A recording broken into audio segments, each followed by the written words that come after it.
passionate. I don't want anybody that I don't think has empathy, has the ability to think in terms of somebody else's life and somebody else's existence. And I don't want people that are not very bright. I really think intelligence is helpful, even in that context. I mean, I got this set that I put up there, but other people put up other things. Toughness. You know, people put up their leadership, whatever they mean by that. They put things into that, and that's what they're looking for. And so we all have our vision of, I don't mean to downplay the word leadership. In a sense, I would use it for what I do too, in this sense. Representativeness. I want somebody's going to represent me and make decisions on my behalf. And that's kind of how it goes. And I'm going to have to live with those.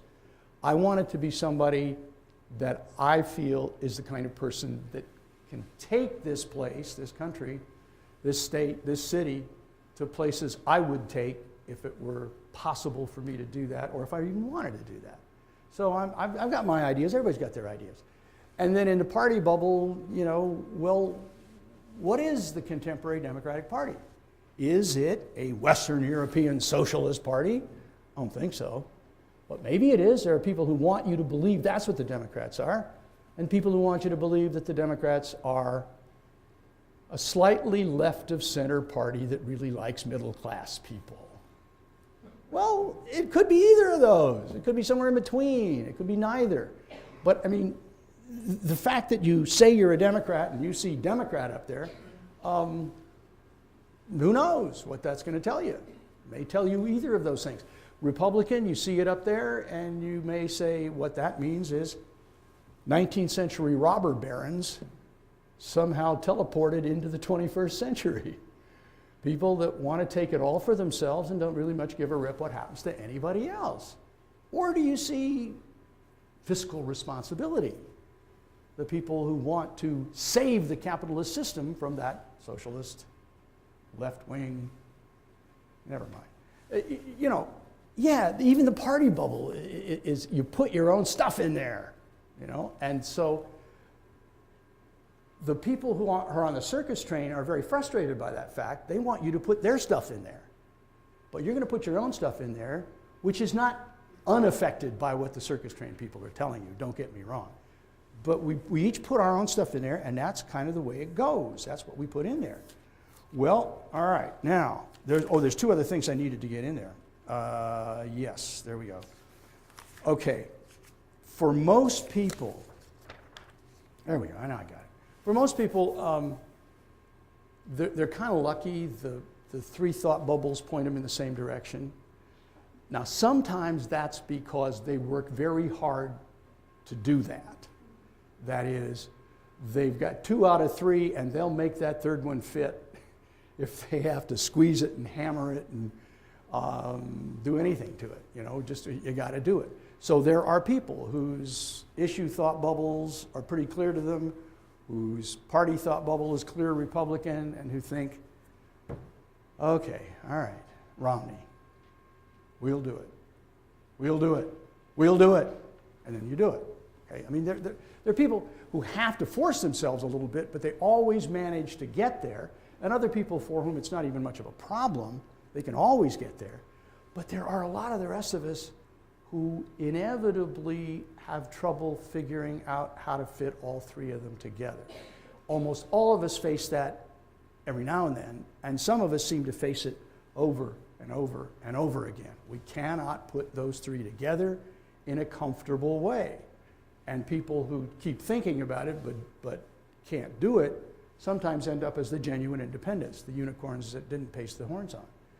So we know that people are doing all of that kind of stuff. And we also know, finally, and this is probably the most frustrating thing to a great many people, in the end, you get one vote. You don't get to vote the issue bubble, then the candidate bubble, and then the other bubble and count them all up. You get one vote, and it's going to have the candidate bubble and the party bubble attached to it. And if those two aren't fitting together very well, that's a very uncomfortable situation. Because when you vote for an individual and you vote for a party at the same time. And just to think, to take a contemporary example, not the presidential election necessarily, but the Senate election in Massachusetts is a good example of that. if you sort of like Scott Brown, he's all right, you know, he's not so bad, and I think I might want to vote for him. Good white working class guy. I don't like Harvard professors. Okay.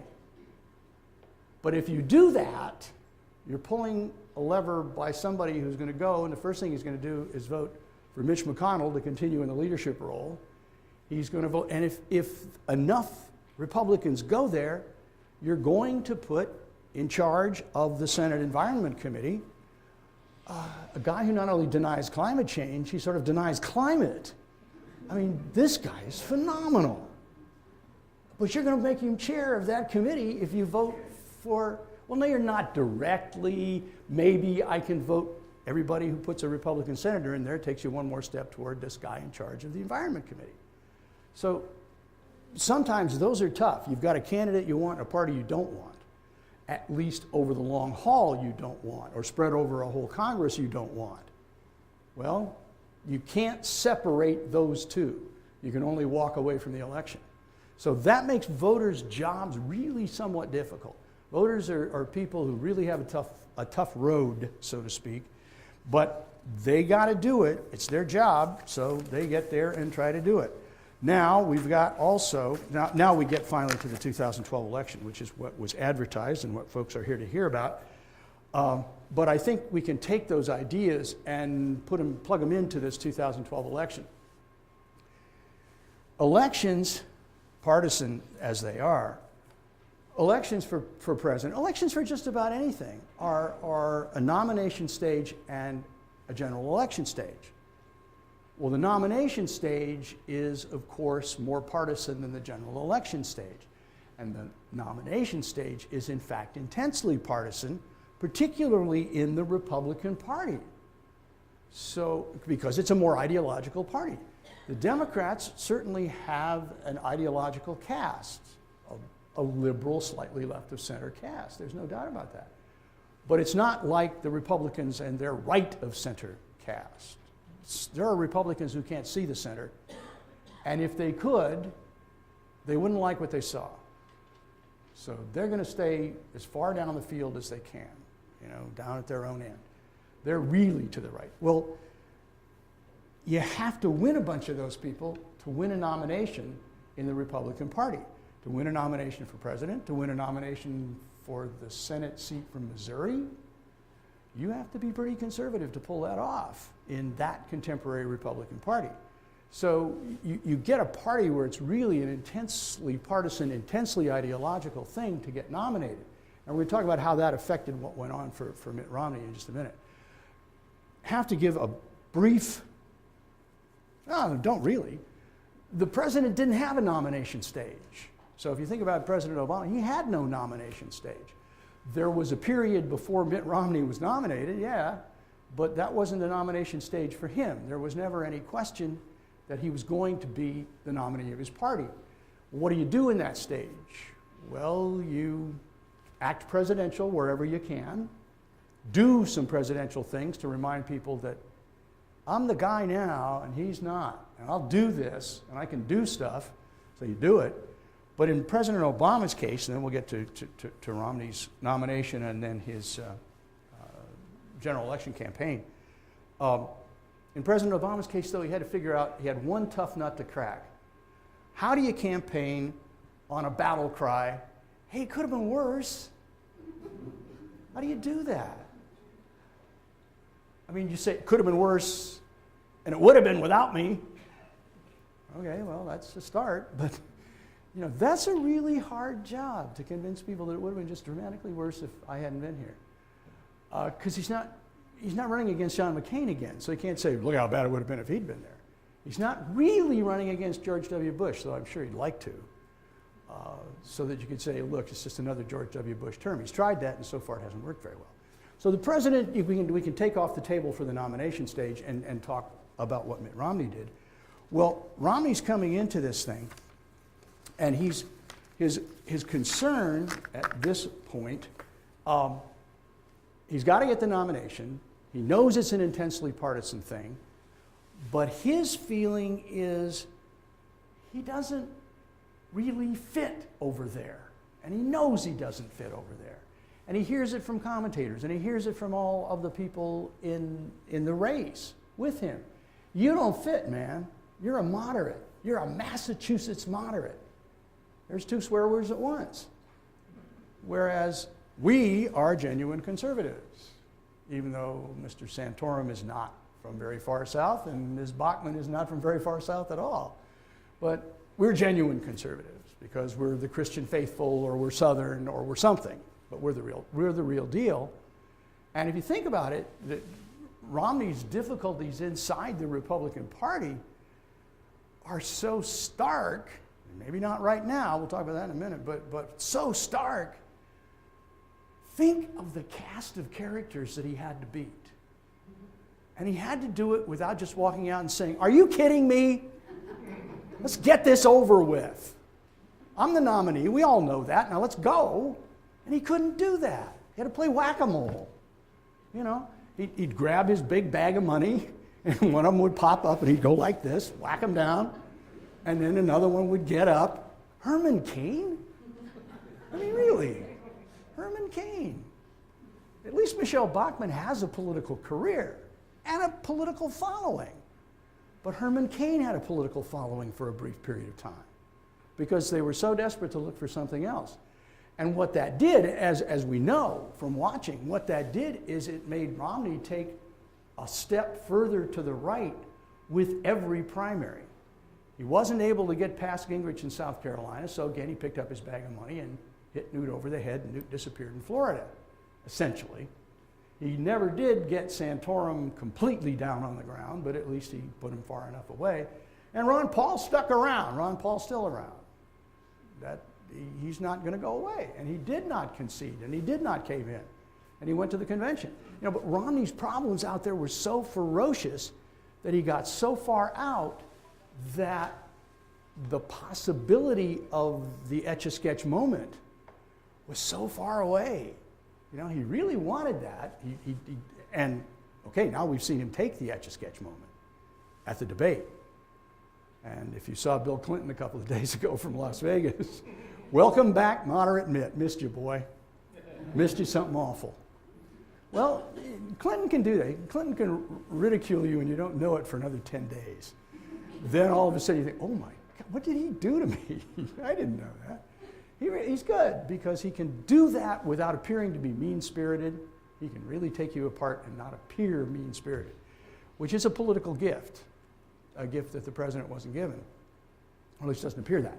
But I mean, you know, Romney got there finally. He eliminated the last person, but he had gone so far to the right that he had to figure out how to get back toward the center to run the kind of campaign he wanted to run.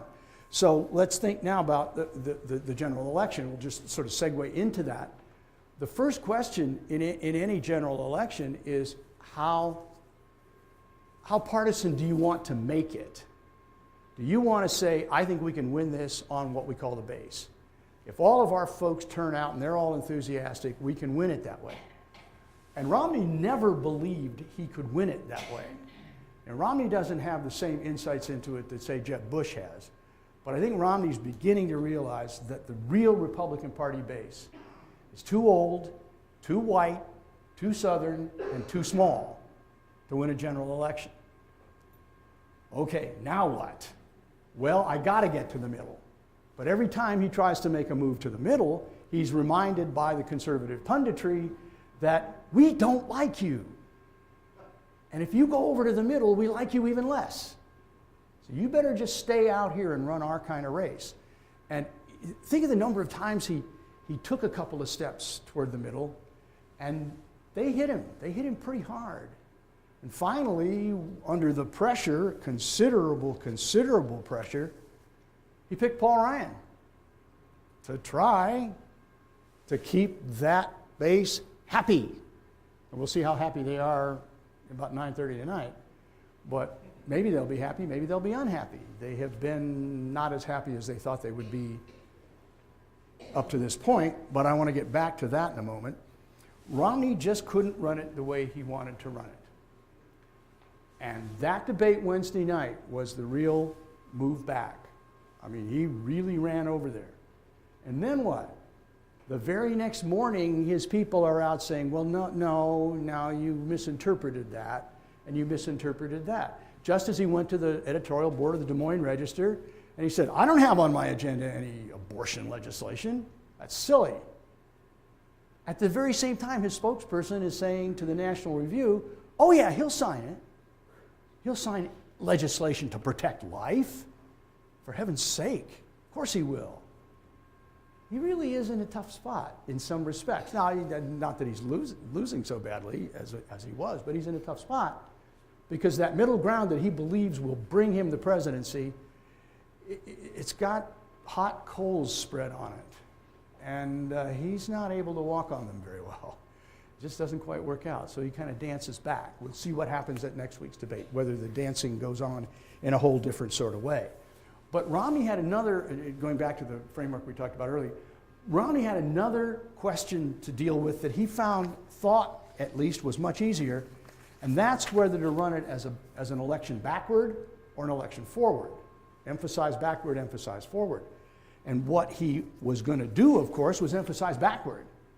From the beginning, even in the Republican primaries, he tried this. You know, I'm running against a failed presidency. And then he'd look around the stage, well, so are the rest of them. You're going to have to say something different. But then he thought, when he got the nomination, he could pivot to that. This is a failed presidency. I can do it. I can turn it around. And then he went to the Ronald Reagan line from 1980. Are you better off than you were 4 years ago? And that was supposed to be the magic talisman. You know, that was going to do it.